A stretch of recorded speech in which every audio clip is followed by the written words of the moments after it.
Greetings to all my students there. A very warm welcome to my session. My name is Shiva Kumar and my friends call me Shiva. And most of my friends are my students. So how will you call me? Please call me Shiva. You would make me feel a little young that way, right? I wish all success in all the competitive exams that you're planning to take up. And this session is going to be useful for you when you're attempting your online exams. Okay. And any guesses as to what the session would all be about today? It's going to be about words. Okay, let me write down. It's going to be about words. When it comes to verbal ability, you would be checked on two parameters, namely vocabulary building and grammar.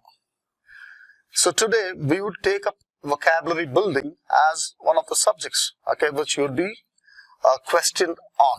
Okay, words, when spoken on a regular basis, stays live in our minds. Okay, when we use them sparingly, the times that we don't actually use them, they take the back seat, they go to sleep. And when we don't use them at all, what happens to them? Any guesses? 6 feet underground. They die a miserable death. Okay. I've trained a lot of students and I've heard this being asked in the classrooms regularly. Sir, we are quite fluent when it comes to speaking in English or even writing in English, but when it comes to speaking in English, we don't get the right words to use when we actually want them. So I keep telling them, you are tuned to the local TV channel. Okay.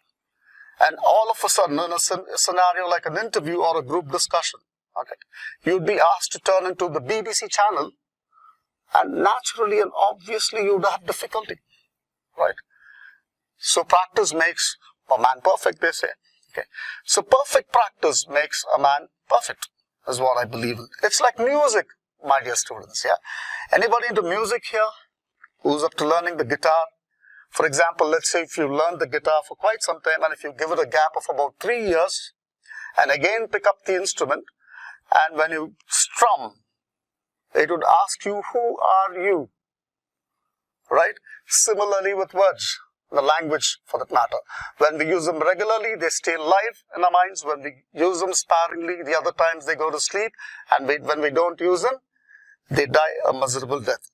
This session is we're going to do a small exercise wherein we're going to raise these words from death, wake up these words which are sleepy and bring them here.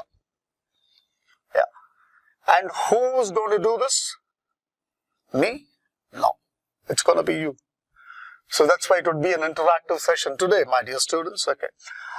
One criteria for this is I welcome you all to have fun with words. Just join me in this journey of having fun. Okay, and it's going to be a great session. So the topic is vocabulary building using root words, as you can see. Let's check out the root word for the word vocabulary itself. Okay, it's a Latin word used in the 1530s, medieval period. 1530s is the year that this was actually used, and it simply meant list of words. Vocab meant list of words.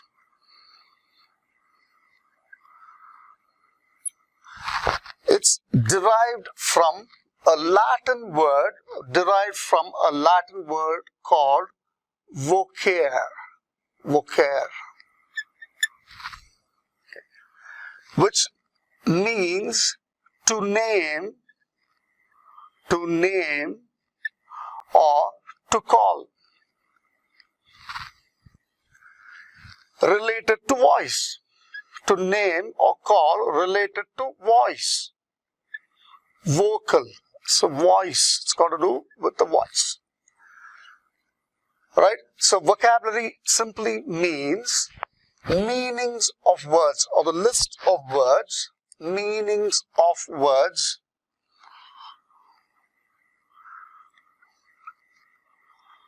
that a person, meanings of words that a person is fluent with. Okay. Collection of words. It can even be said collection of words. Okay. When we say that this person has great vocabulary in the language, what we actually mean is he has the ability or the skill to use the right word at the right time, with the right person, at the right place, at the right moment. Right? So that's how you build your vocabulary. Okay. And let's go ahead and explore some of the root words in English for which you need a pen and paper handy with you, so that you would also be in an interactive mood with me. Right, friends, do you have a pen and paper handy with you? Right, let's go ahead and find out the first root word, starting with a or an. That's the root word here. Okay. Any guesses when it comes to the meaning of this root word? Anyone? Okay. It simply means not or without. Okay, and like I mentioned earlier, this is a prefix.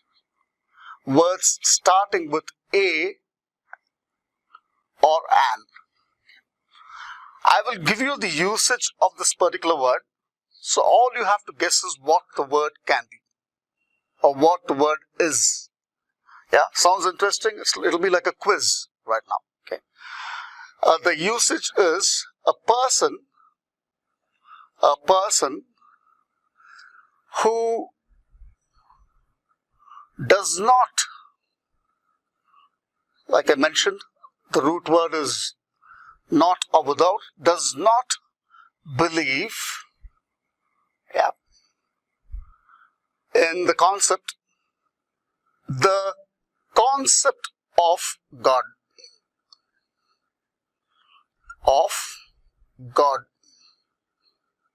Okay. A person who does not believe in the concept of God. What is the word? What do we call him? What do we call such a person? Starts with A. Guesses? You're probably right. He is called an atheist. Yeah. A person who does not believe in the concept of God is called an atheist. Okay, if A means not or without, a person who believes in the concept of God, what do we call him? Just remove the A. He is a theist. As simple as that. There's one more word. A person who wants proof,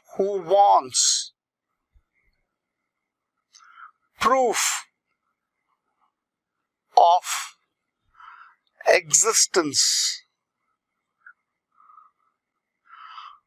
of God, or who does not care, who does not actually care, does not care about the existence or non-existence.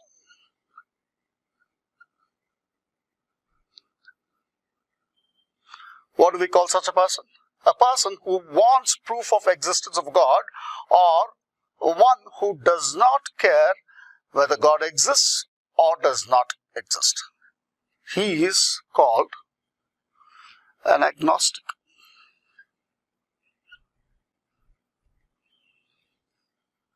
Yep, agnostic. Clear on this concept? Yeah.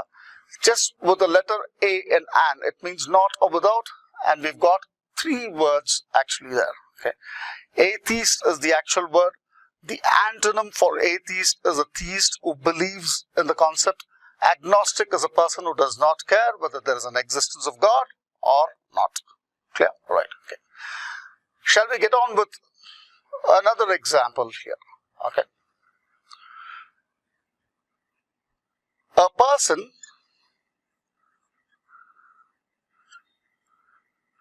who lacks means who does not have, who lacks in emotions or feelings. So, a person who lacks in emotions or feelings, it could be one of your friends out there. You would have met a few of them. For example, if you go to him and say, hey, my grandmother passed away today, he'll be like, yeah. Okay. And you come up to the same person and say, hey, I secured 92% in that subject today. He'll be like, yeah. Totally indifferent when it comes to totally indifferent or maintaining neutrality when it comes to expressing his feelings. Yeah. So what is he practicing? This person is practicing what? I want the word now. A person who lacks in emotions or feelings, or totally indifferent or neutral when it comes to expressing his feelings. Yeah. Such a person is practicing apathy. Have you heard of this word? Apathy. Okay. Without any emotions or feelings. He is apathetic in nature. Apathy is a noun, an abstract noun. Apathetic becomes an adjective there. Clear? So, he lacks vigor. He lacks vigor and enthusiasm when it comes to expressing himself. Okay. Right. Now let's look at two more words just to widen your horizon when it comes to understanding this particular word. There's one more word I'm sure you would have heard, which is sympathy. Okay.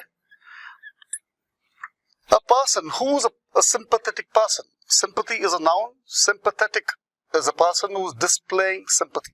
Okay. Let's say one of your friends comes crying to you. Okay. You cry along. Okay. You partake in that person's sorrow or sadness.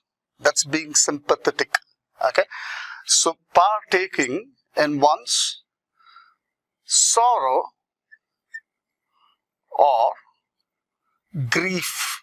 Another word for sad is grief. If you come across any new word, I suggest you make a note of it. Grief means sadness. Right? Okay. So a person who's capable of partaking means involving himself in the other person's sadness or grief, is being sympathetic by nature. Right? There's one more. It means empathy.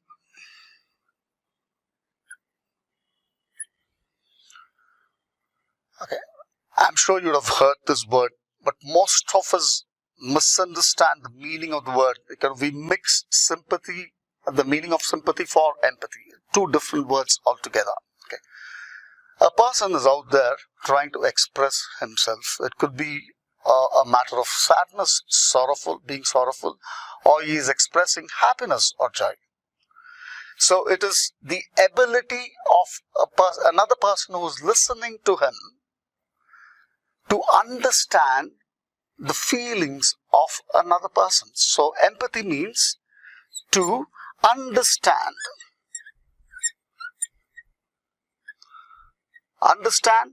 feelings of another person. So in communication skills, when you're on a one-on-one basis or when you're there for an interview, okay, being empathetic means that you are an amazing listener And you can even listen beyond words for that matter. So what I mean by this is, I'll give you an example. My son came home from college one fine day. I've been watching him for about a week, and he's been slightly sullen, or he's not being enthusiastic. I could actually trace the root that he's not comfortable when it comes to his academics. Okay, he probably had, he had a major problem when it came to dealing with physics. That was his issue. Okay. So he came up to me once in the evening and he said, "Papa, I think I'll discontinue my studies." I said, "Why?" "Papa, I think I'll be able to earn much better. I'm a youngster right now." He's 18 years old. Okay. He's a youngster right now, and I would invest in some business, and I want to start my own business. I said, "Fine. Who's going to invest for you?" Because I'm the investor. He looked at me, "Won't you?" I said, "No. But what kind of business do you have in mind?" He didn't have anything in mind. I took him out for a drive. Okay. Bought him an ice cream. And I said, "Saran, I think you have an issue with one of the subjects that you're dealing with right now. Am I right in understanding?" He was like, "How did you know?" I said, "I've gone through that same phase. I've been there. Okay. I've definitely been there. I had a major problem when it came to mathematics," is what I shared with him. So I was being empathetic with him. So when that came up, he opened up as well. He said, "Yes, this is the issue that I face." Then I was willing to help. I was willing to support him there in terms of extra tuitions when it came to physics. And he's doing pretty well right now. So he's still continuing his engineering. So it takes, empathy to understand the other person's feelings. If you want to watch more free videos, go ahead and download our application LOL from the Play Store. And if you found our videos beneficial, please do like and share them. Sharing is caring. And do not forget to subscribe to our channel for more upcoming videos. If you have any doubts or queries, do not hesitate to drop them in our comment section below. Right. You can also reach out to me or my team on social media platforms like Facebook and Instagram. By reaching out, you would also have updates about the forthcoming examinations and our new courses.